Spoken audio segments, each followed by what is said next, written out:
Hey guys, Ryan here, and we are back with another episode of the Lapdown Podcast. Thank you to the Alkali Project for the intro music for the podcast. Go check out their new album, Blood World, on Apple Music or wherever else you get your music from. Tonight on the podcast, we got JP over here returning after a small break. We've got Tino over on the other side of me, and then down below me we got Ben. So, only four of us here tonight, but it'll be a fun time regardless. How's everybody doing tonight? Good. Pretty good. Oh, and it looks like we're gonna have Tyler here in a few. He's on his way. He just overslept, I guess, or something. But yeah, I guess we'll get into our first topic of the day. Not a whole lot of racing this weekend, which is a little disappointing for me.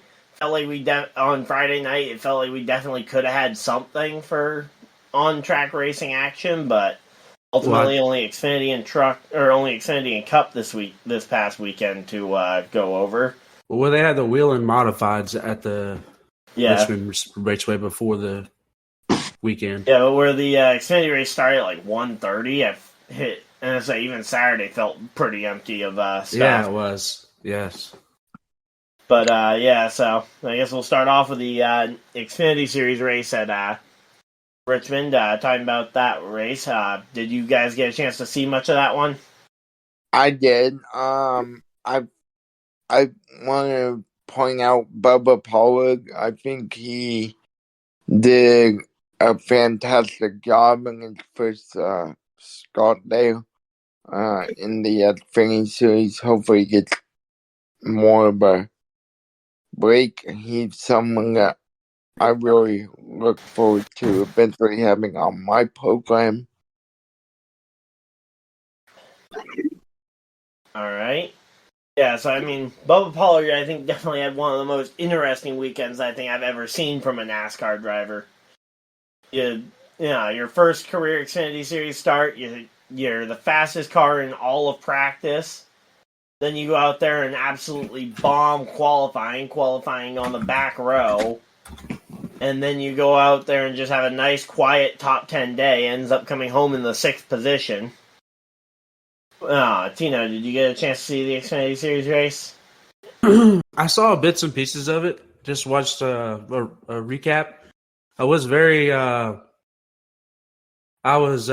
impressed by Bubba. He was awesome. He ran great. Yeah. Yep.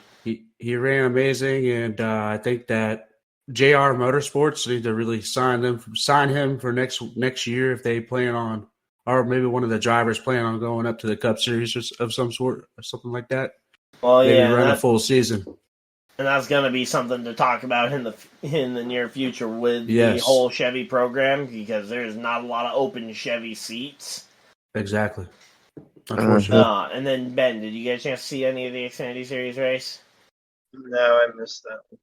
All right, so. But, so that was Bubba Pollard's day. I think that his success there could definitely be opening the door for other... Another thing I would like to say, if you had something in your throat, is Eric Almirola. Obviously, I'd like to see him do well anywhere he goes. He's a very nice guy. Met him several times, and I'd like to see Eric win a race this year and be successful over in the Xfinity Series. Nice to see Chandler Smith win one. You know, young driver who's just trying to get his name in the sport. You know, get his name down in history, and I think he's going to be somebody to look forward to in the next couple of years. Maybe getting up in the Cup Series. Maybe Toyota obviously has a little more cushion with their seats in the next couple of years, I believe. Yeah, well, and you also factor in that Chandler Smith was the defending winner of the Spring Richmond race in the Xfinity Series back when he was driving for Colleague last year. He got the win here. Mm-hmm.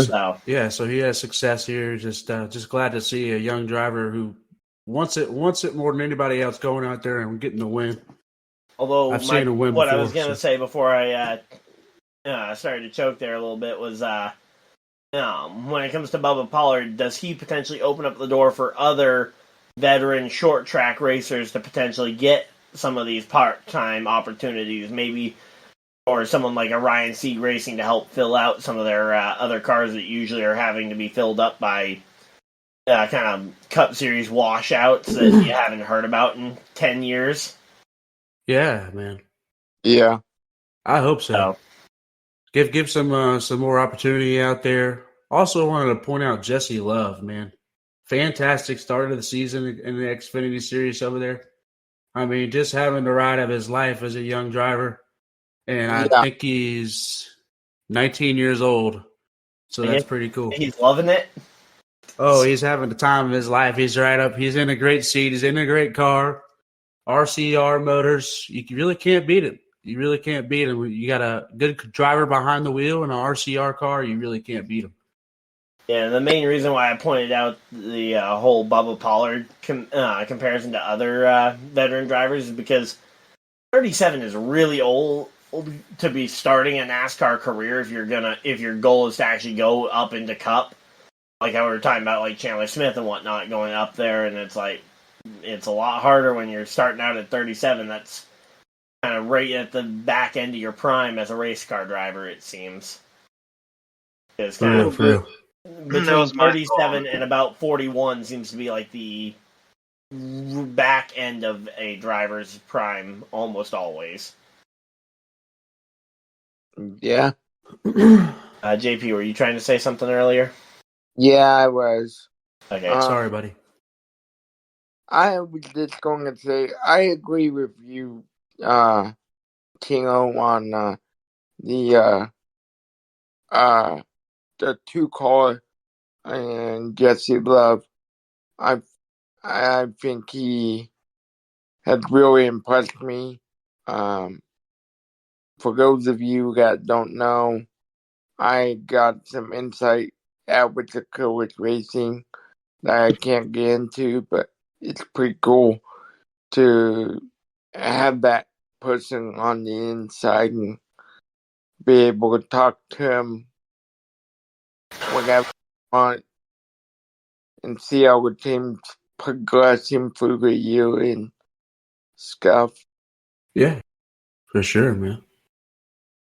But yeah, going back to the whole Chevy pipeline type thing, I think the oldest driver in the Cup Series that is full time in a Chevy, I think the oldest one is either Elliott or Larson. And I think they legitimately might be the two oldest. Oh wait, no, Kyle Busch actually. Kyle Busch is in a Chevy now. Yeah, so. for sure. But aside from Kyle Busch, like he is the only veteran in a Chevy that's been around for more than 6-7 seasons. I did want to bring up some breaking news. I didn't know if y'all saw it or not, but NASCAR Xfinity Series driver, he was a part-time driver, Gray Gaulding, he's been arrested and indefinitely suspended from NASCAR. All right. No, I had not heard that, so I guess we'll have to wait for further details to know what he was being arrested for and whatnot. Because a lot of the times it feels like time ends up adding clarity to these kinds of stories. Says he was it was a misdemeanor domestic violence charge. Yep. So Well, NASCAR decided to release him indefinitely. yep.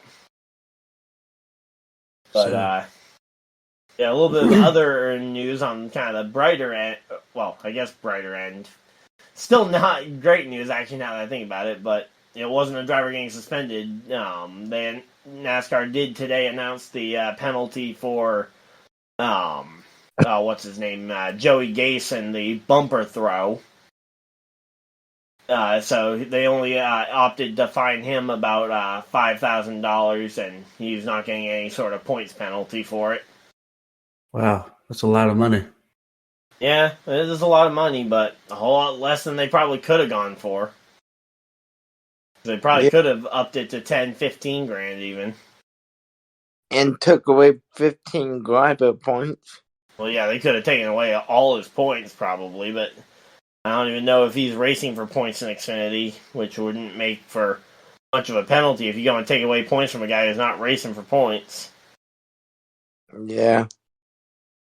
Okay, he is racing for points, but he's only been in 3 of the Xfinity races this year. Another thing we can speak about is the Dash for Cash.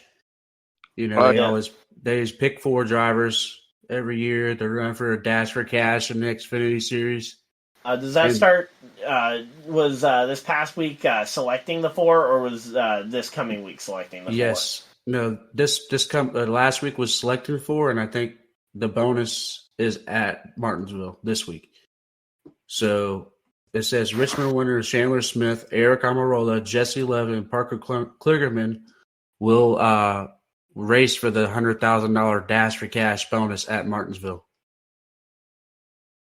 Yeah, so essentially it's your top 4 drivers who are full-timers in Xfinity for the most part. So I think whoever finishes the best gets the money, right? Yeah, it's whoever's best of those 4, similar to how the Championship 4 will work in November. Yeah, good gracious. I wish you could use the Watermelon Man wall ride right now, don't you? Yeah, but that move is not allowed anymore, so. That's unfortunate. But yeah, the $100,000. tire wear at Richmond, though, definitely is the storyline, and I think kind of even transitioning through to the Cup race, I think one topic I heard people talking about is whether or not it's time for Richmond to get repaved. And I don't think so, just because it's really the only track on the entire schedule that gives us that tire wear, tire strategy type of games. Yeah, I tend to agree with you, Ryan. I don't think it's time for Richmond to get repaid. I don't know what Ben and team feel like, but Well, let's hear from them. Your thoughts on potential of it being time for a Richmond repave? It's definitely not time. You got to give it a few more years. They had some good racing. I mean, when the track dried up, they had good grip. I mean, I don't see what the problem is with the surface just yet, but I'm not in the car. I let the drivers do the talking. If I'm in the car and I'm in the throttle and not able to get the throttle, this and that, that's when I judge it. If I'm in the car, but I'm gonna have to listen to some more driver insight on that to get a little more All right, in tune. Ben, any thoughts on that? No, I really don't have much thoughts on it.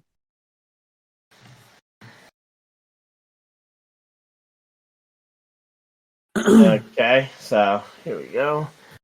I think pretty much, just Xfinity Series was just cut and dry, and yep. I'm gonna say there was one other thing I wanted to shout out from the Xfinity Series race. Driver Brennan Poole on a tire strategy was able to drive through the entire field at the end of the first stage and got all the way up to second place in that stage on some fresh rubber. So nice. Just wanted to give a shout out to him over there.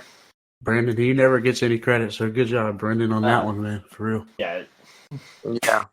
But transitioning into the Cup race, Cup race, it was a wet afternoon into evening there, and the race was delayed a whole 15 minutes as we had the rollout of the rain tires at the Richmond Raceway. So, hey Tyler. But yeah, so we had the rain tires brought out for, I believe, the first time since North Wilkesboro in the All-Star Open. I think they were used. Was the one time they were used? Mm-hmm. I think they used the rain tires at Charlotte Roval. Yeah. First time they used the oval rain tires specifically. Okay. Yeah, they've had rain tires for the road courses for years now. Yeah, that was definitely the first time for oval. Yeah. Martinsville for trucks as well. They tried them a couple of years ago as well. I think it was 2022 Martinsville trucks. Yeah. But yeah, this is kind of it was last year, Martinsville. Last year. Last year, Martinsville. Okay. Oh yeah, last year at Martinsville for the trucks. That they rolled out the rain tires and tried them out. So, what were your guys' thoughts on the on how the rain tires performed throughout the first 35 laps or so? I I honestly thought it was good racing.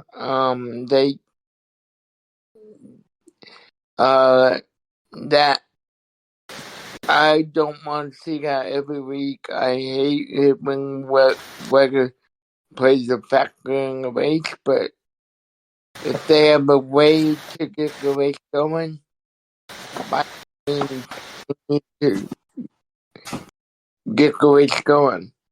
You know, like I said on TV, it probably would have been another hour to maybe even 3 hours I'll be right back. to glide that whole racetrack, and make it safe. In this way, they got 35 laps in while the clock was still damp. So, good job to NASCAR, good job to the drivers. All right, Tino? Yeah, I think they brought up the rain tires. Rain tires still gave the fans a good show, even though they weren't in the throttle fully, because obviously it would spin the car out. There wasn't much grip out there at that point. But I'm just happy that NASCAR just started it when they did, because they knew the rain was going to leave. They had pretty strong confidence in the rain getting out the area, so they can switch over to the regular tires at some point once the track dried a little bit. Didn't seem like any of the drivers had any problem with racing with the rain tires. I didn't really hear anything about it. I think the rain tires was a good thing for to start this race a little earlier. I'm happy about that. All right, Ben, any added thoughts there? I think Ben said he'd be right back. Oh, maybe No, that was Tyler who said he'd be right back. I mean, all I know is how they handled the nasty main race. I never really paid attention to the other races, but they handled the main race pretty well with the rain tires. Well, the Cup race was the only one affected by rain. Yeah, that's the only one I was able to listen to. So as far as I heard, they handled it well. Minus, I think they cut the laps short. Hmm? I think they cut laps short when they did the competition. I don't know when the comp caution was originally scheduled for, but yeah, everything I saw, everything looked as per normal. And honestly, the fact that we were able to get the race started in the rain is a massive credit to NASCAR. And I said this a lot of the time when we were especially when I was at Dirt Bristol in 2022. Yeah, that race would never have would have been a Monday race if they had been on concrete. And same thing with the race the other night. It probably ends up being a Monday race or a very late Sunday night race without the rain tires. So seems like the weather just follows these guys every year. Yeah, I mean, literally record rainfall in Chicago last year, forcing NASCAR to have to dance around the rain there. Then flooding in LA when we went to the Coliseum this year. Oh, good gracious. Yep, but let's just hope and pray that the weather stays away for the rest of the year and we have some good, clean, nice racing the rest of the year. How about that, guys? We're getting ready for Martinsville this week, another track where we have the rain tires approved for. Oh, Tyler, you back? It's scheduled for rain on light rain this Friday and Saturday. All right. Any thoughts on how the rain tires performed from you there, Tyler? I honestly didn't see any difference between the racing, honestly. All right. I thought the racing was... Honestly, I thought the racing was slightly better. If you don't notice the difference, right? I mean, they were able to race just like normal. The track did dry out really quick. Yeah, that it did. And then the only thing was that they were having to dry pit road for the first, I think it was the first 2 or 3 yellows. They were having to spend a lot of time basically drying pit road while they were pacing under yellow. Yeah. And then there was the uncompetitive pit stops for, I think it was at the end of stage 1. I absolutely hated that. Yeah, I just wish that if they were gonna do uncompetitive pit stops, that they would have just not paced for like 10 laps to try and dry the pit road just to do uncompetitive pit stops anyway. Like if you're gonna do the uncompetitive pit stops due to the pit road being wet, then just open them right away. Yeah. Like I don't mind the uncompetitive pit stops if it's for safety reasons. Oh, excuse If me. you go and just open the pits right away, but the fact that they waited, we're drying it. Excuse me, guys. My personal opinion, I'm actually going to add something, Ryan. Yep.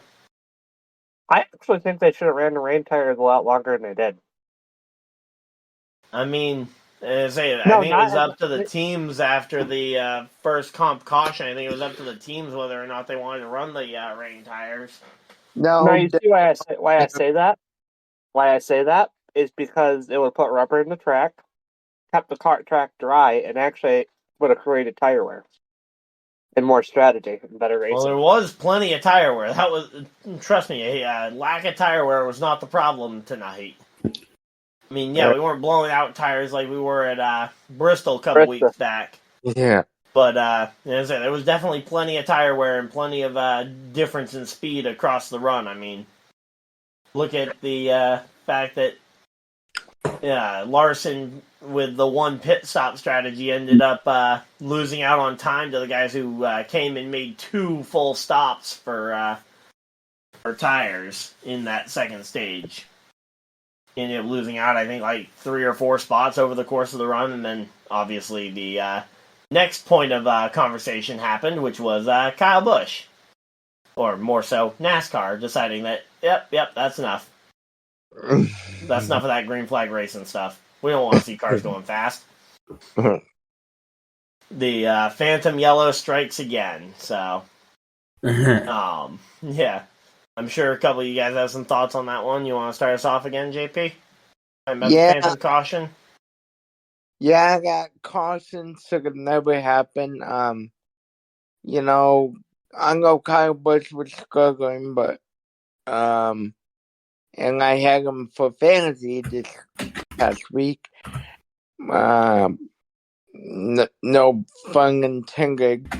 For Kyle Busch to be on my fantasy team again for a while. He didn't do anything this past weekend. He kind of struggled. So, I mean, with that's called throwing a phantom caution, as you call it, Ryan. Very, very disrespectful to us fans. All right, Tino? Go on to the next guy. I'm trying to. Sorry about that. No worries. Tyler? Oh, that was a bullshit caution. That was absolutely bullshit. Okay. Why I say that is because she hit the wall and got out of the way without even causing an incident. There was no need for a caution. Yeah, and then Ben, any thoughts? Maybe a few laps down the road if he was leaking fuel, because he did hit the wall hard. But yeah. I don't think he was leaking fuel at all. Yeah, and I mean there was no evidence of anything on the track because that's something I'll get to when I get my turn. But Ben, you got any thoughts on the Phantom Yellow? No, unfortunately, I didn't really see much of this race. I can respond to him. I'm sorry I missed out on the last one. I worries. think they shouldn't have called the caution just because he just barely scraped the wall and just bounced off the wall and came down. He could have easily just got down at the bottom and pitted if he had an issue. Yeah, but he was out of the way. Thing. He's a veteran driver, so. And that kind of goes back to the last Phantom Yellow that they threw, being the one for Haley Deegan. The excuse I heard back then at Phoenix was that they were worried that the reason that she got into the fence was fluid on the track. I don't see any reason, any way that they could have argued that same point at Richmond, though, for the Kyle Busch crash. Nope. And even for the Haley Deegan one, I wasn't buying it back then either. No. But Yeah, so ultimately that ended up breaking up that middle stage, which was, 140 laps? It was supposed to be the second stage? Yeah, Something like that. it fucked over two really fat guys with strategies. Yeah, I mean, ultimately, I'm glad it didn't strike like right in the middle of the fuel cycle, because that seems to be the time where NASCAR doesn't like to throw the cautions. Like, anyone remember Chris Buescher a couple years ago, where he went and was staying out while there was a tire in the grass, and NASCAR just refused to throw the caution? Yeah. Anyone remember that one from, like, what was that, 2022, I think? Or Uh-huh. 2021? Sometimes they'll throw it, sometimes they won't. It's like not like very Yeah, consistently inconsistent. consistent. NASCAR Yeah. specialty. But yeah, so comparing it back to some of the other Phantom Yellows, though, I mean, I can't see the same reasoning. And even then, I mean, Kyle Busch didn't even have a long pit stop after the contact with the outside wall. It wasn't like, oh, they lost a lap trying to fix the damage that they had. He lost like 3-4 spots, I think, total from that from the crash, and the caution obviously helping him avoid losing some spots. Mm-hmm. I'm So, gonna say something real quick. Yep. My opinion is it's too long of a run. You need to throw a caution. Be more excitement. yeah, and ultimately, I think they got rid of the main talking point of the race for the remainder of it, because the whole talking point and the whole strategy of Richmond is the strategy battle, the 2-stop versus the 3, or the 1-stop versus 2-stop strategy in the stages. And ultimately, after that, after the drivers saw how willing they were to throw a caution at the smallest little thing, none of the drivers were willing to try and do the same strategy again, where they would go and stay out and do the 1-stopper.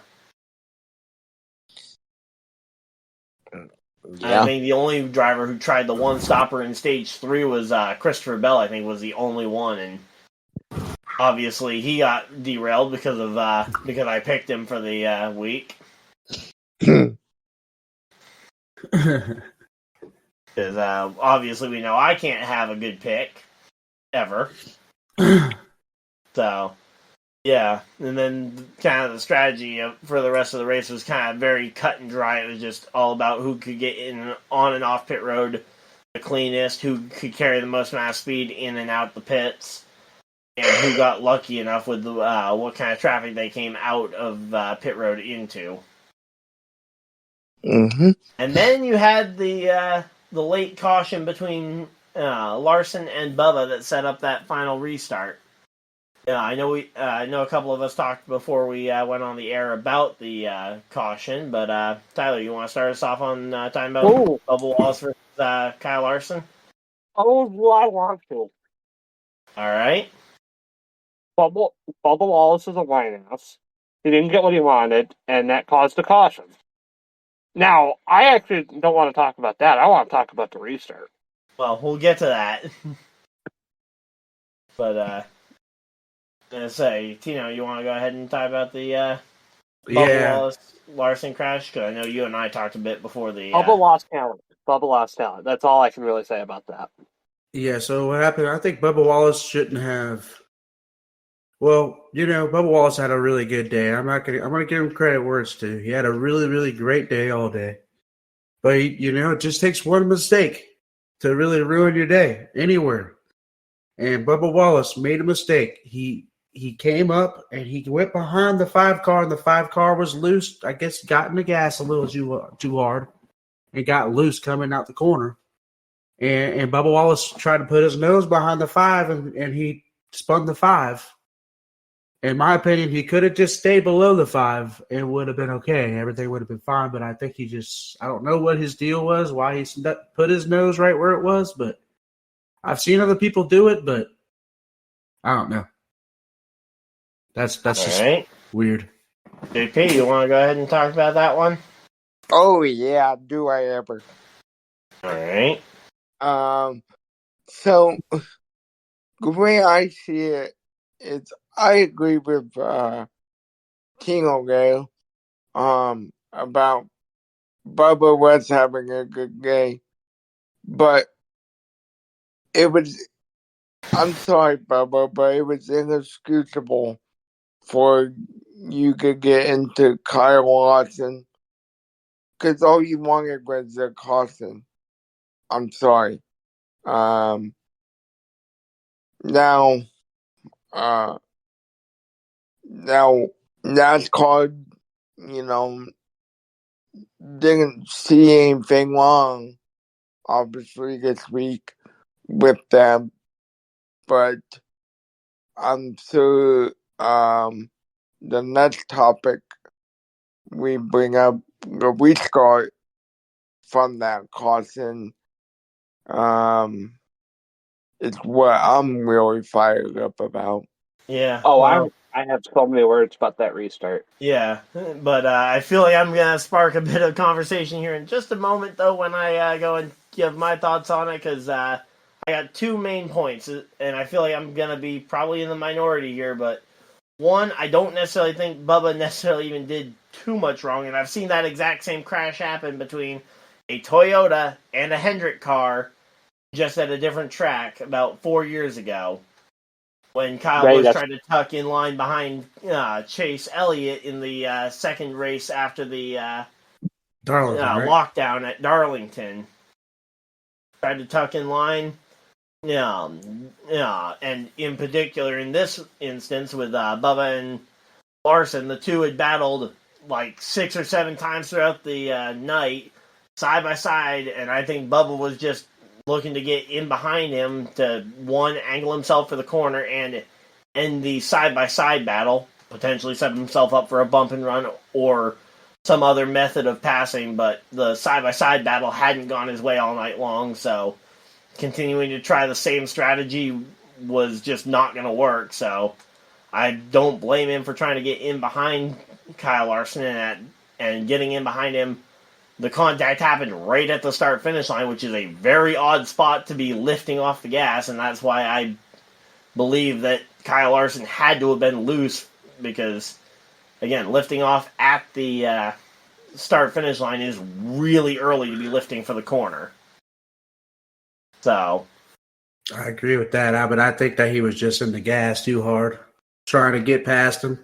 yeah, I don't know what necessarily caused Larson to get loose, and I'm not saying that the wreck is 100% Larson's fault either, so don't get me mistaken on that one, but Oh, I yeah, don't for think sure. Bubba did anything wrong just trying to get in behind him, especially, again, that side-by-side battle. They've been doing it pretty much since the middle of Stage 2, and the side-by-side battle hadn't gone Bubba's way all night. No sense in trying it for a fourth time just to watch it not work.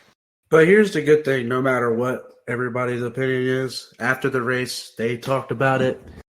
He pretty much took responsibility for it, Bubba Wallace, and he said, hey, whatever's coming my way, I accept it. And I don't think that Kyle Larson said, hey, man, it's all good, because Kyle Larson finished well. It didn't bother his race. It really bothered him, Bubba Wallace, Bubba's the race worst. got ruined due to the pit stop right after, because whatever happened, his pit crew had a bad stop. Everybody has their own theories. But yeah, I will say I like the fact that both drivers seem to handle it a lot more professionally than the way that either driver handled it when it was Kyle Busch versus Chase Elliott at Darlington back in 2020. Yeah, that was crazy. I was there. You had Chase Elliott going out there to flip off Kyle Busch, and you had Kyle Busch not exactly handling it in the most professional way. Ryan, you're forgetting another one. Oh, is there another? 2022 Kyle Busch versus, or not Kyle Busch, Kyle Larson versus Bubba at Las Vegas. Oh yeah, when he turned him in. Yeah, but that one was just a straight up wreck. I mean, that was. There was nothing accidental or incidental about that one, though. Oh no, there wasn't. But it's still. But my point was, I was trying to compare a very similar wreck. But because there's very little, if any, similarity between what happened in Vegas between these two and what happened at Richmond. And I don't believe that was retaliation by Bubba. One, because I don't think he's the one that owes Larson payback at this point. And two, I don't think it was intentional by Bubba to even try. I don't even think he was trying to bring out a caution either. Yeah, at that point, I mean, Toyota was already leading the race, probably going to win the race with a runaway. And Bubba didn't have a good enough car to win the race from 6th place on a restart if he was trying to bring out a caution. So, that's where there's not really a motive there for him to be trying to cause They pit it. after that.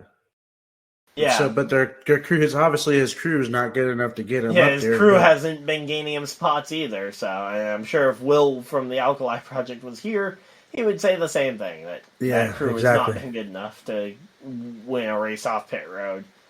But the race off pit road did happen and was won by Denny Hamlin and the 11 crew. And now we will get to the restart that I know everybody has been waiting to talk about. We come down to the restart, and Tyler, you want to go ahead and jump the start? Touche, good pun.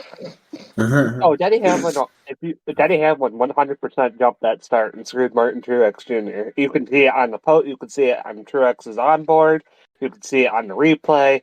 It was clear, but NASCAR didn't want to reveal it because I think Denny Hamlin's starting to become NASCAR's golden villain. Am I forgetting how Denny Hamlin got penalized at Phoenix last year for dumping Chastain after bragging about it post race? Then you had him getting disqualified from Pocono for the small amount of tape issue. I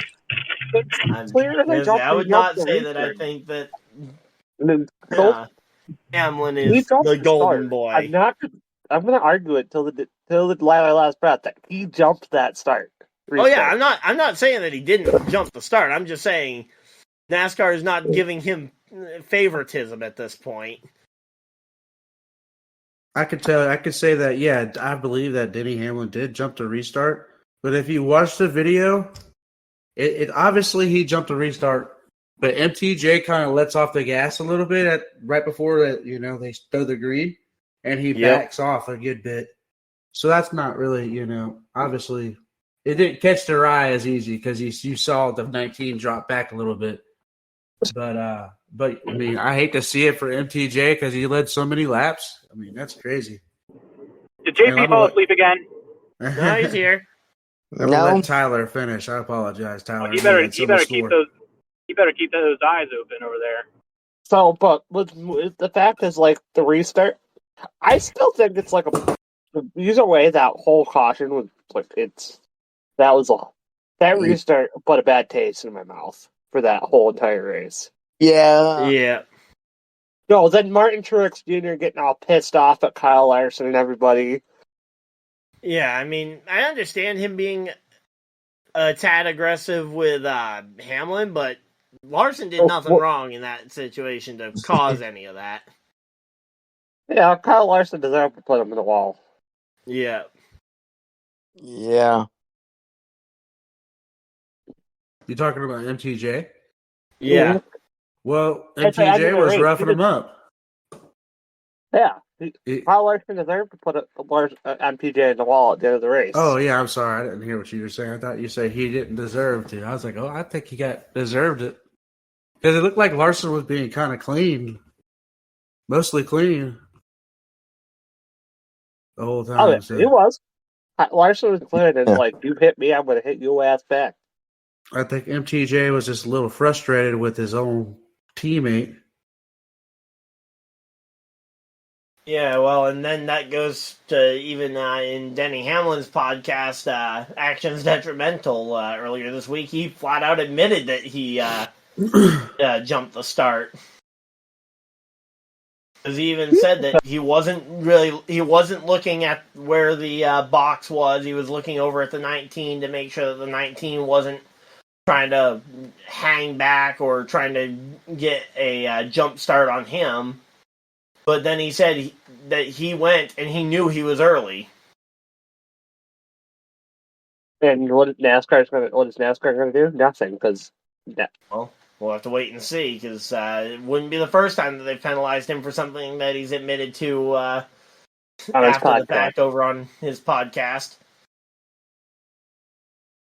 Mhm. But, yeah, so, I mean, he went and admitted it there. Then I have a Twitter chain, which I can share in the chat if you guys want. But, yeah, where he flat out where he, said that he was tired of hearing about the restart, but then went and talked to a fan in the chat, or in the comment section beneath it, talking about how I jumped the start, and as if, like, the jumping the start wasn't the whole reason that he got the advantage. And I think he probably could have won that fight if he had gone fair and square, but the jump Honestly, restart leaves it all up to question.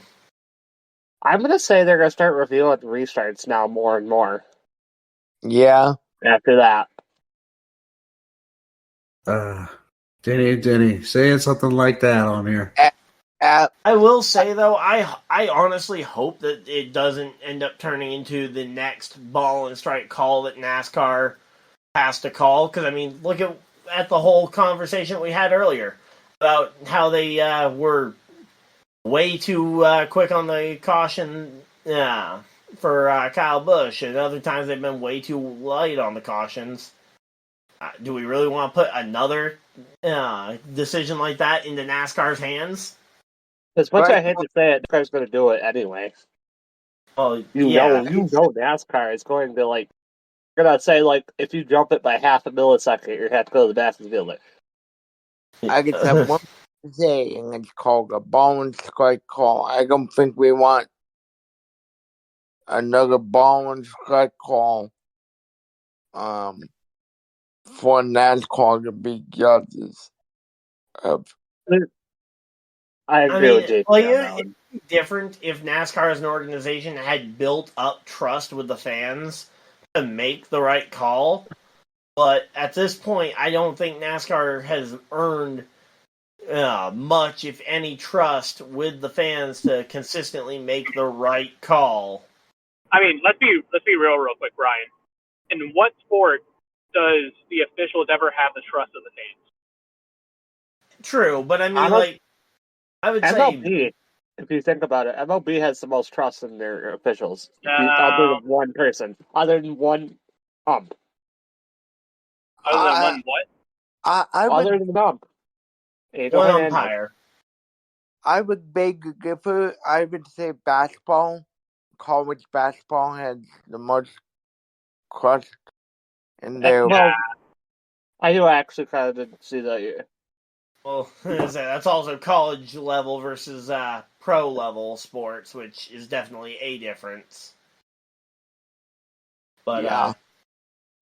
I mean, I I was know actually, but especially when it comes to like constant controversial calls and not really knowing what a decision is. I mean, Top cough. FIA. what? Top cough. FIA. Yeah. I mean, even like looking at it, like, I mean, it's the same reason why I don't want the NFL adding more ball and strike type calls for their sport. Because again, I don't think that their officials over the last year or two have done anything to earn the trust of the fans that, hey, we at least know the core mechanics of what is a catch and what is roughing the passer to this point, to where do you really need other penalties added in that are ball and the new tackle rule. Yeah, that. Soon it's gonna be you're not gonna be able to touch the receiver at all. Yep. But yeah, so just wanted to go and make that tangent there a little bit, but going back on track to the restart. But yeah, I mean, as I say, I even showed it to some non-NASCAR fans at my work, and they said that they were able to tell from a slow motion replay that the 11 jumped the restart. So not even seeing it at full speed, they were able to identify that, yeah, that he went early. So, yeah, and again, it was like it was one of two things that really just kind of ruined the feel of the race, and honestly, it's one of my favorite tracks, so I was really bummed to see it go this way. Y'all are just hating on my pick from winning. That's what it is. Y'all are a bunch of haters. Oh no, trust me. I already mentioned how I can't make a good pick for the life of me. Lol, Denny wins when I pick him. Let's go. But I chose William Byron because William Byron's been on a hot streak. I knew not to pick Byron. You realize Byron's going to win championship in the next 2 years the way he's racing. You hope you don't, right? Well, wait till you get to... Yeah, well, that doesn't have anything to do with Richmond, though. Wait till we get to... Good point, but still. Surprise you guys with my pick this week. Oh, I already know my pick for this week. I'm gonna say. Moving on to the next topic, though. Green flags and black flags from the weekend. JP, you want to start us off? Oh, black flag to Denny Hamlin for that jump restart. Heck All right. Yeah, what about your green flag for the weekend? My green flag, bravo to NASCAR about getting this race started. Back to the rain tires. Great decision. We were only 15 minutes late getting going, like you said in the beginning of the episode. I think that was a good decision on NASCAR, and that was my green flag. All right. Tino, you want to go with your green flag, black flag from the race? Yes, sir. From the Black weekend? flag. Hey, Tino, Black you're flag. frozen on my end.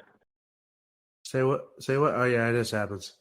Black flag, I'm going to have to say, is going to be NASCAR for not calling back that restart for Denny Hamlin jumping it and really ruining Martin Truex Jr.'s day when he led all those laps. Because the last thing I wanted to see was Jamie win. I'm just kidding. I'm just joking. Calm yourself. But the green flag is going to be Bubba Pollard for having a great debut in Xfinity Series and just showcasing that maybe NASCAR needs to look at their local tracks to find their next NASCAR superstar. And anybody has an opportunity if they just put forth effort. But good job, Bubba Pollard. All Great right. weekend. Jamie, I know you jumped in a little bit late, but would you like to share your green flag and black flag from the weekend? Yeah, JP kind of stole mine. My green flag goes to the wet weather tires. They were able to use them and didn't look like that they really had any wear on them by the time the 30 lap segment was up. They looked good for short track racing purposes, and I think it's a good setup for NASCAR. I don't think they should go along the lines of letting drivers choose when to put on wets and when not to. I think the current format where they're like, hey, we're going to run wets until this lap, and then we're going to do a mandatory pit stop and then go from there. I do like that. My black flag goes to the 23-team pit crew. They were on the ball the entire race except for when it mattered the most, and really jacked up Bubba Wallace's potential finish and had he. You cut out there, Jamie. All right, Tyler, green flag and black flag? My flag in general was just the racing in the cup, and it was actually not terrible. It was actually decent, right? The short track actually performed pretty well here. All right. Yeah, I really enjoyed the racing at Richmond. My personal black flags to NASCAR in general, not just for the restart, but for the bullshit caution with Kyle Busch and just the bullshit cautions in general. I mean, that was really the only phantom I'm just caution saying on the night. But yeah. All right. And then Ben, you've got your black flag, green flag on deck. Nah, I don't qualify for that. I didn't really watch much or hear much of it. I was working mostly. All right.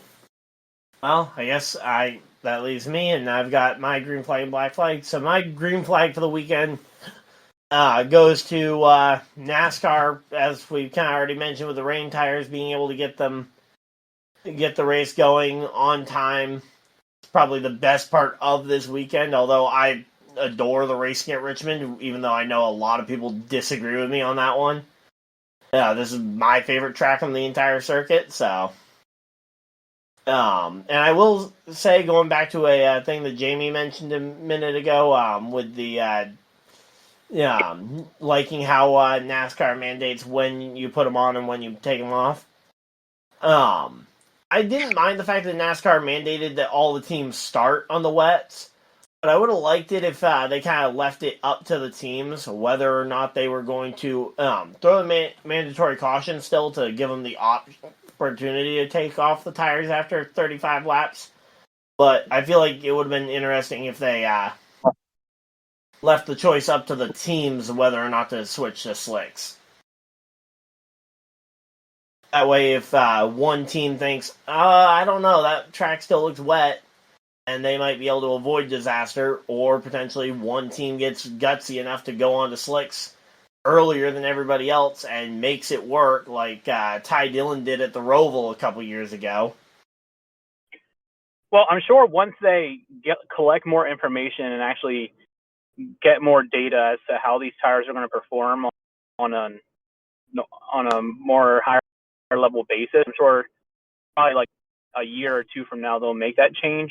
But wet weather tires are still relatively new in the NASCAR front, so that's why I was it that way and just kind of mandated it, because it's taking caution to the wind and limiting risk of something catastrophic happening and ruining what could be a good thing.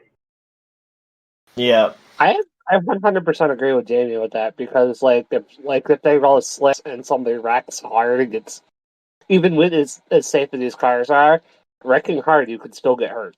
There's no truly preventing injuries. Yeah. Yeah. Well, and that's where potentially having it even being up to NASCAR to say, like, okay, yeah, it's too wet right now to allow people to switch.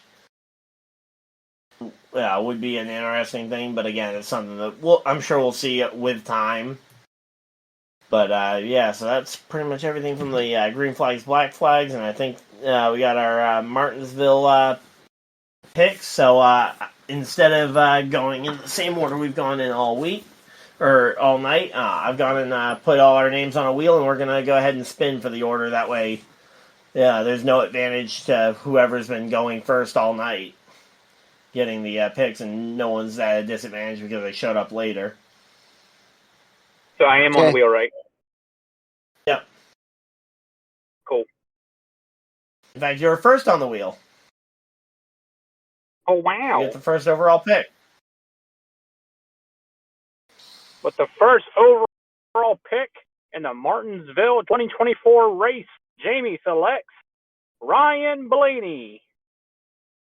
All right. Ooh, that's a solid pick. Yep. All right. Numero Let's see who's uno. going to get the number 2 overall pick. Let's see. All right, we're going to go up to the top right over here with Tino. Kyle Larson. All right. Thank you.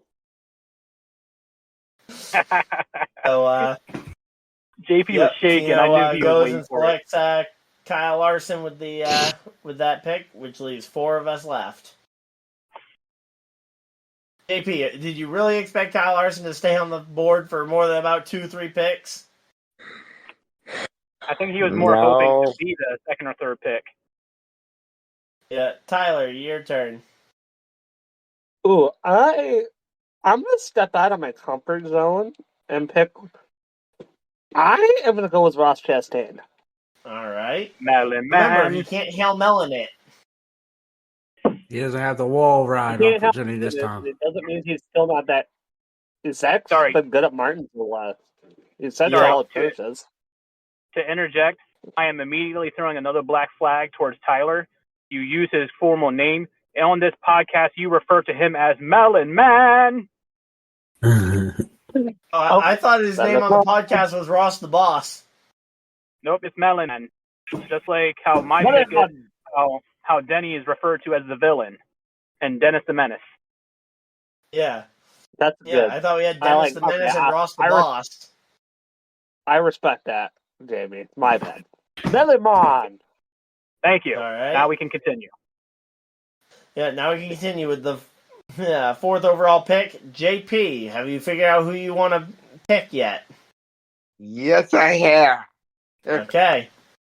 With the number 54 of Mr. Ty Gibbs. All right, JP's going Ty Gibbs. I respect that pick, actually, a lot. It's not who I thought he was going to pick. JP, you're not allowed to drink any Monster. Just saying. All right, Ben, with your pick, who you got? Tyler Reddick. All right. And for the final pick, we're going to go ahead and spin it. I know there's only one name on the wheel, but we will spin it anyway. How is it that you picking the last surprise, person? It's me. How is it that the man controlling the wheel is the last one to pick? Just goes to show I didn't rig it. And hey, you know what? I didn't even need to rig it because William Byron is still on the board. I will go ahead and take William Byron. No one took him, right? I didn't miss that. Someone else's pick. Nope, you're good. You know what that means, I guys? wanted to make sure I didn't miss it, but I was like, I'm pretty sure I memorized everybody's picks. I thought JP was going to take Byron when all the other Hendrick cars were still on the table. But I was do you know what thinking that about means to everybody? It means when you're saying your fantasy lineups, do not put William Byron in your lineup because he is going to have the worst race possible because Ryan picked him. He has a point, Ryan. Yeah, I was jokingly You sure what? I was jokingly saying dire earlier in the curse weekend that I continues. was going to start picking I'll just pick Joey Logano each week so that either he has a terrible day or I start having some better points finishes. Win-win for me. Who knew that the dire curse would tap into real life? Yeah, who would have guessed? So those are our picks. We want to go ahead and talk about the Martinsville race weekend a little bit. What do you guys expect from the track? Are they using the short track package again? I believe so. Mm-hmm. Yes, they are. Okay, yeah. And they use it at Richmond, right? Yeah, they just did it at Richmond. Yeah, so I'm expecting a lot of passing, a lot of competition. Toyota seems to have a knack for the short track package. So I still see Toyota being my dominant team, but the Fords have been performing a little bit better as of late. And the reason why I chose Ryan Blaney is I think they learned a lot driving around Richmond, not having the greatest day. And they're going to use that to their advantage to bounce back and put on a dominant performance at the paperclip. I respect that, Jamie, a lot. I'm curious to see when we get some of our other guys' picks when we go and talk to them later to see if any of the Stuart Haas cars get picked after their pretty good day that they had at Richmond. Yeah, look at Josh Berry, man. He's just got a knack for Richmond. I think he's good. He was good in Xfinity. He's been good at Xfinity since the game. Once Haas gets their act together, he's going to be a problem at Richmond and for future races to come. That's my bold prediction on Josh Berry as a whole. He's going to be the Richmond monster that no one wants to race against. Hold on. You could say the rich man in Richmond. Hold on. Hey, let's go with that. Oh, what do you hold on him for, JP? You just got here. Let's say, yeah, you JP's just got actually been here. Oh, I'm talking about as far as length of time on getting back to the pod. What do you got against me? You said, hold on. Let's give the floor to JP. What are you saying over there? I'm feeling feisty. Jamie, be nice. Be nice, Jamie. Ty Gibbs will not only win the fantasy for me this weekend, he's going to win the overall race. I think that's what we're all expecting from our drivers when we pick them for the race. Well, For so the far, most part, we're every single expecting them person to picked. win. So far, for everyone, To be very every person honest, picked had to have won in order to win in our little pick system here. I'm not going for the win. I'm going for Ross Chastain's consistency. That's what I've been. Yeah. That's what I'm doing. Yeah. But I mean, I think honestly, I don't think we've had anyone who's actually picked a driver who they thought was just completely incapable of winning, but was going to get a solid finish. I think we've all picked drivers pretty much every week that we could at least justify saying, "Oh yeah, I think this driver's going to win," and not gotten locked up in the loony bin. Ryan, what's the race after Martinsville? It's Texas. We got one race in Texas, then we got a Dega. Texas and Dover. Yep, Texas and Dover. So Texas, Dega, Dover. Here's what we should do for Texas. We should flip it. You pull up the odds of the active roster, and you give the top 10 worst odds to win, and we have to pick from the top 10 worst odds, and just see who finishes better. We'll talk about that one in between weeks and stuff, but that could be once the playoff hit, once the playoff hits, we can only pick from between those 16 drivers. Oh, there we go. I think we will mostly be picking from those 16 drivers anyway, except for maybe at the road courses where we go, where some of us might go SVG or Almendinger or some of the other part-timers. Yeah. But, yep, so, that's what I'm expecting from Martinsville is kind of just more of the same. I think it's going to be tough to pass. Martinsville's not nearly as wide as Richmond is, and with how flat Martinsville is comparatively to Richmond as well, it is very hard to get a second groove going, unlike how a second groove was there almost all day at the for the Martinsville weekend, or for the Richmond weekend, I mean. So I'm not entirely sold on passing being a consistent factor, but yeah, as a Blaney's track record, he was probably going to be the only Chevy I would have considered for this race. Him and maybe Ryan Preece. Because Preece has looked pretty good. What do you think, Tino? What are you smoking? You just said Chevy for Blaney and Preece. I said they're the only two Fords I would have picked. Maybe I've said Chevy. You said Chevy. The only Fords I would have considered would have been those two. I think it's going to be good racing, and obviously you're going to see a lot of Toyotas up front, but you're going to see those breakaway Hendrick cars, and you're also going to see a couple Penske cars up there. I just want Chase Elliott to win. I want Chase Elliott to fucking finally break. Yeah, I got Chase Elliott. I've been waiting for a Kyle Busch win for a little while now too. There's just three drivers I'm really going to be looking at this week, and that's going to be Chase Elliott, Kyle Larson, and Joey Logano.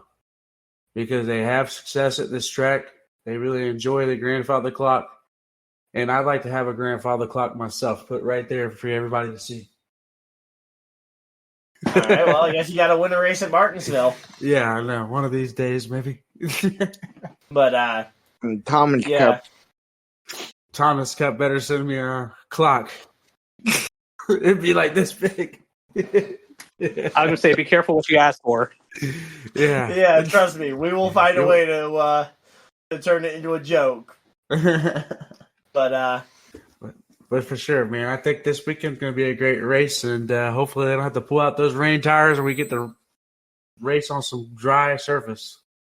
I will say I'm looking forward to having all three series back. And one last topic before we go for the week. Wanted to bring up something I saw on Twitter is I saw the rumor floating around that NASCAR may not be racing on Easter next year.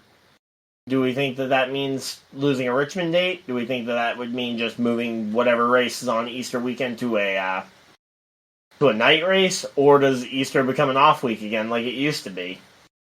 I think it's going to be a Saturday race, and they're going to push the race up. Yeah. All right. Saturday race, and they'll have Sunday off. All right. Yeah, I love my Saturday night races. I mean, not gonna lie though, I didn't really mind it being at 7:00 because that means everyone got to enjoy their Easter Sunday, and as they wind down, they get to turn on and watch some NASCAR night racing. Yeah, I mean, I'm bummed because there's very few true Saturday night races this year. But let me look at the schedule and see where the first Saturday night Cup race is. I don't think we have one. No, we do have some Saturday Cup races. We had some breaking news in the Xfinity series. We got Daytona at the end of the regular season, not the regular season cutoff this year, but the summer Daytona race. And then Bristol night race is on Saturday, and those are your only 2 Saturday night races on the season. Yeah. Well, you got the Southern 500, right? Southern 500's on That's Sunday. a Sunday.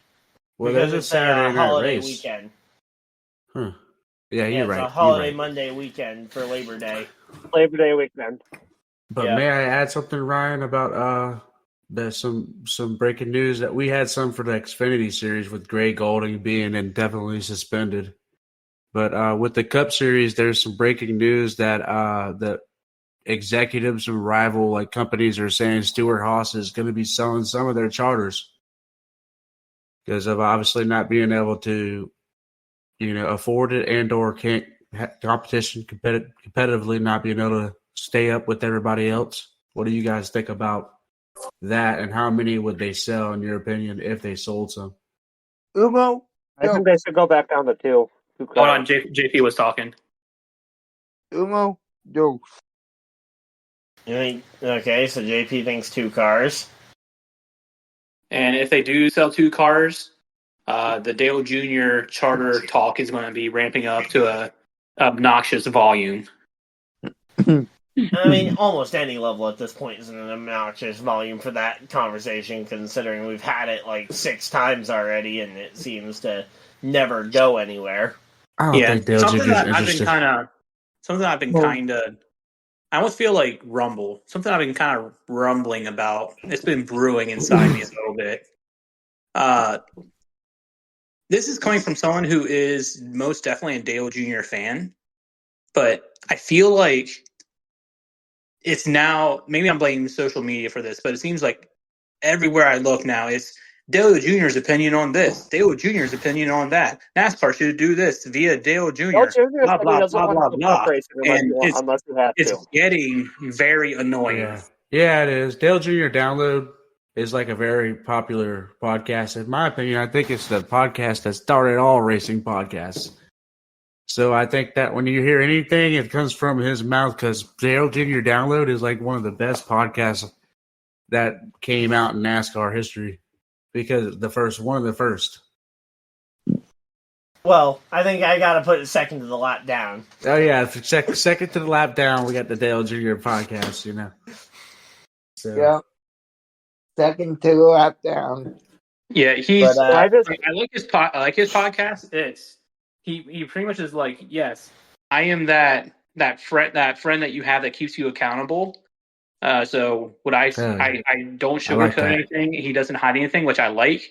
But now it's gotten to a point where I don't need to hear Dale Jr.'s opinion about things that are going on in the world of NASCAR that doesn't involve him. Yeah, he may be lobbying for Wilkesboro to be more of a consistent thing. Cool.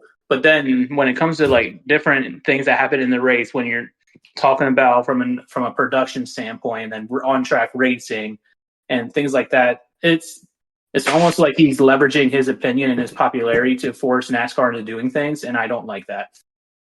I mean, honestly, I think he would make a very good potential CEO if NASCAR was looking to bring in a new CEO.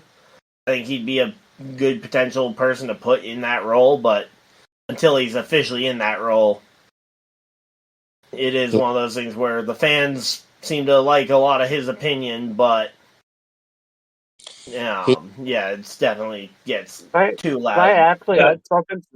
I'm a huge Dale Jr. fan, and the rumors about him going to the Cup. He even said, I've actually seen on his podcast, he says he does not want to go have a cup team until he feels like he's ready. He's not. He doesn't want a cup team. Everybody keeps saying he should, but he said himself he does not want a cup team right now. He just wants the Xfinity team because he doesn't want to manage a bigger team and put a bigger deficit in his pocketbook. Well, just to go into, I'll respond to that comment in a second, Tyler. But to finish up what we were just talking about with Dale Jr.'s opinion and things like that, in the words of the great Dwayne Johnson, The Rock, shut your mouth and know your role. But when it comes to that, I do agree. His money is on his Xfinity team, and once I think he wants to let it age a little bit longer, let it become almost like a dynasty-esque team in the Xfinity series. I also think that there's a little bit of the fear of if he does go to the Cup, there's going to be a lot of comparisons and a lot of talk about DEI and what he's doing now. And I think that's just a pain point in his life that he does not want to relive. So that's probably why he may never actually go to Cup. Everybody keeps saying he's going to Cup when he does not want to. He's talked in the past about wanting to go to Cup. It's all about getting in, though, at the right time and at the right price. And right now, the market for the charters is just way too sky high. And again, depending on what the more recent report is, it sounds like, he doesn't want a Cup team right now. So I remember back in that 2020, 2021 era, he was heavily in the talks about potentially getting one of those charters. Mm-hmm. He might buy one of Stuart Haas's, you never know, and surprise all of us. But yeah. Happy birthday, Dale Jr. Here's a charter to NASCAR. Hello? Hello? You guys there? Yeah. Okay, I just heard someone disconnect and reconnect really quick, so I didn't see who dropped. That would have been me. Yeah, right, what did you say, JC? I said, happy birthday, Dale Jr. That's going to be a birthday present for NASCAR, I have a feeling. The charter. Well, NASCAR can't gift them him a Stuart Haas charter unless Stuart Haas ends up with a car outside the top the top 30 in owners points 3 years in a row or something. And until then, NASCAR can't repossess that charter and just give it away. Oh, Not to mention, I don't even know when Dale Jr.'s birthday even is. Is it today? No. That was a joke. But, going back, though, to the whole Stuart Haas and selling their charter thing, though, I feel like this is a really kind of odd time, an odd week for that kind of story to surface, considering it comes on the heels of one of Stuart Haas Racing's best days as a company as a whole. Because I don't remember the last time we saw all four Stuart Haas cars inside the top 10, at least at some point throughout the race. I mean, I remember seeing the 41, the 14, the 10, and the 4 all in the top 10 at different points throughout the race. Obviously, the 4 and 10 both looked a lot faster, but the 14 and the 41 both had their moments as well up there. So I would certainly pump the brakes and wait on the whole talk about, are they going to sell a charter? Because things might be starting to swing their way after only, 6-7 weeks into the Cup season? 7. Or 6, yeah.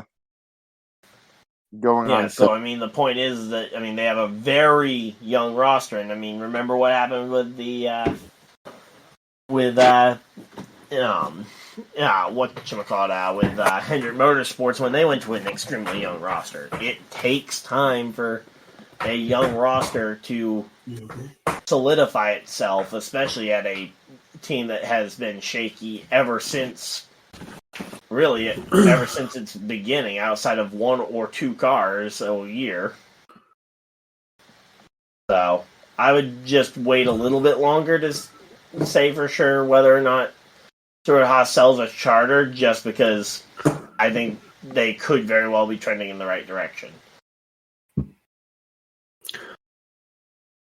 I agree. And that was actually something that a friend of mine brought up the other day. Is like, oh, is it time to call Stewart-Haas Racing a bust? And it's like, I think you picked a really bad week to bring that kind of topic up, because they just had probably their least bust weekend as a company since, like, what was it? The Nashville Super Speedway race one year, when they got 2 or 3 drivers up into the top 10, including 2 top 5s. Yeah, sure. You're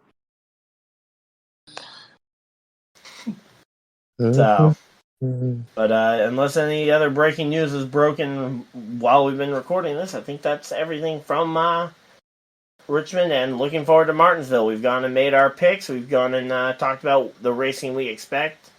Martinsville's a track I think we all know, and say it's a track I don't anticipate aero affecting very much, so I don't think, no matter what aero package they go with, I don't think it's going to affect much. So, as we wrap up here, I do want to say that I did hear some breaking news come out. When I had Bob Poppers on, he said that the tire test at Sonoma would be taking place late this month for the first for the racing gear. He did not give a date. I don't know if Ryan wants to look that date up real quick. I mean, they probably haven't made it official, but it's just a tire test for a track that we've seen before. I'm not something I would be overly interested in. Yeah. I mean, it's something I'll hear what happens after it's actually happened, but say if it were a tire test at a brand new track, or at a track, like if they were doing another tire test at Bristol to try and figure out what was causing the issue, then I might be a little bit more interested in a random kind of spot tire test. But they tire test all the time. And I don't know when the tire test is for Iowa Speedway here coming up. Well, and they may Iowa not. Speedway is going to race. Iowa Speedway is going to race a lot like Richmond. Yeah, so they may just tire test at Richmond, which is a NASCAR-owned facility, rather than renting out Iowa to specifically tire test there. Although I'm sure they've gone and taken out. They probably have tire tested there already. But yeah, so unless anything else is broken, I think that's everything. So thank you guys for everybody that has tuned in to the Lap Down podcast. But that's all from us for this week. So yeah. Thank you to all our sponsors. Yep. You got the rundown. I don't have the link in front of me. Yeah, so guys. Thanks to our sponsors, Century PC, Fanatics, Duke Cannon, Bulletproof Coffee, W Energy, Sleeves, and the Alkali Project for helping allow us to be able to put this whole show together. But yep, and I got one more thing. For those who don't know, my daughter, she has juvenile idiopathic arthritis. If me and my family, we are doing a walk to cure arthritis at the end of the next month, and there will be a link attached to this if you want to leave a donation towards our walk for that. I would greatly appreciate that. It's definitely something that I don't feel like it's talked about enough, but it's crazy to think that kids can get arthritis as well. You can have arthritis, and I'm 24. Yeah. All right. So yeah, if you guys want to check that out, that will be the top link in the description. Will be the link for that. So thanks, Jamie, for reminding me of that, because I actually forgot we had that link down there as well this week. So Yep, that'll be all from us, though, here at the Lapdown Podcast. For myself, JP, Tino, Jamie, Tyler, and Ben, this has been the Lapdown Podcast, and we will see you guys next week after Martinsville as we get ready for Texas. So, we will see you guys all there. Uh, Bye. Deuces. Yep.